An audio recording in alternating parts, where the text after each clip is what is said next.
Dame Edna, if I might say, again, I'm afraid it is something I've culled from the newspapers, of which you may not approve, but I must ask you a very personal question about the relationship between yourself and the Australian cultural attaché, Sir Leslie Patterson. Well, there have been rumours. Drop of water for you, Sue? It is Manchester water. It is, and it's scrummy. I love it. It's full of lovely chalk and things that they make Wedgwood plates out of. And I think it's got very good minerals and, above all, enzymes in it, which I adore. I love a few enzymes at this time of night. All morning. Have a happy day or sleep well, according to whether you're videoed or watching. Darlings, I was asked a question and you saw me stalling for time. I know the very perceptive Susan Brooks did.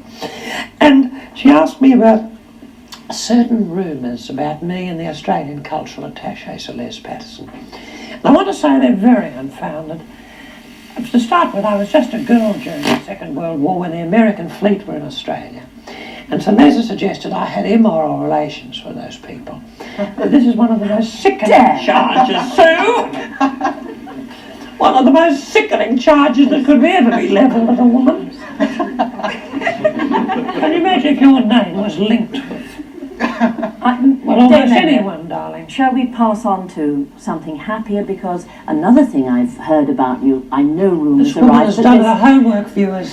This must be true. Aren't we soon to see you in effigy in Madame Tussauds? This is very exciting.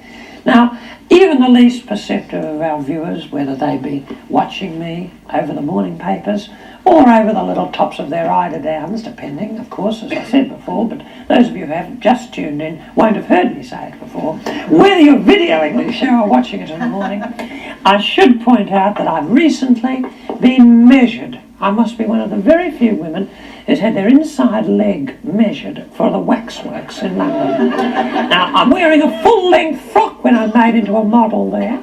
So what do they want my inside leg for, Sue? It's an impertinence. And they've measured a little gusset. You know, that's the little part of your nooks. It's an integral part of your nooks and crannies, as I say. And it's all right to say that at midnight, isn't it?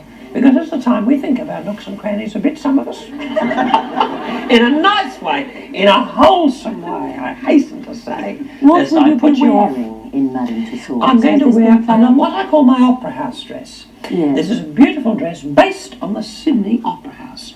Now, what's that the equivalent of? It's hard to say. It could be the equivalent of the Palace Theatre. But this frock I will be wearing next week when I open my lovely show for 5 notes only at the Palace. And it's the same frock that my model will be wearing at Madame Tussauds. And I'm the first Australian ever to be in that waxworks.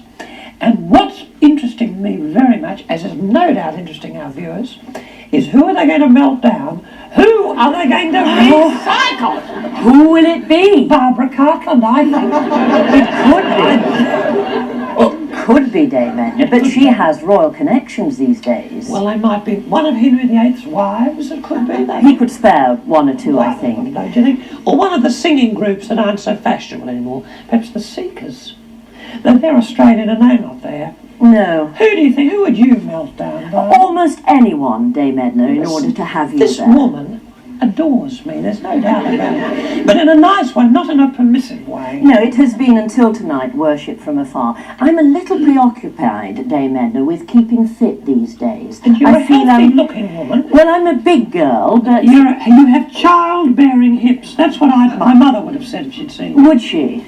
And there's nothing wrong with that because little Sophie and little Gillian sprang from this woman's loins. To use an old biblical... Inside wedlock, Dame Edna. Inside, yes. I was talking about inside leg measurements a moment ago. This woman has taken it a logical step further. Well, I've tried all sorts of things to keep fit. I've tried cycling, I've tried belly dancing, I've tried... Yes, belly dancing. It's recommended both to keep fit and to improve one's Yes, I wonder what Dame Edna you do to keep fit. You're obviously at the peak of your form. Well, sometimes, you know, people pay me compliments, viewers, and I think this person is false. This person is just trying to get into one of my shows, wants free tickets. This woman is not of that ilk. Here is one of the most sincere and likeable and yet simple women over there. I mean that in a nice way. I feel you're like a breath of country air. The hands aren't covered with nail varnish, neither are mine under these tasteful gloves. The face has a modicum of makeup. It doesn't need any more. A little cosmetic surgery wouldn't hurt you. No, precisely. A few little stretch marks. Just here, at the back of your ears. Yes. Looks like an old ironing board. Or even a breadboard. They may know. What about the hair? I like that sort of look. It's a sort of, well, can I say this? Can I be frank? It's midnight. Please do. Or breakfast. Oh. Either way, it's sort of off-peak, if you might get my meaning. Though I hear millions watch us. Oh, I hear there are millions. And you know, this is the exciting thing, and I'm not going to mention our opposition, but people are actually turning over from the opposition to watch us now. At this very moment. Do you know why, darling? Why is that? There's nothing else on. Oh, come. We've got the airwaves to ourselves now, darling. We can have a bit of girls' talk.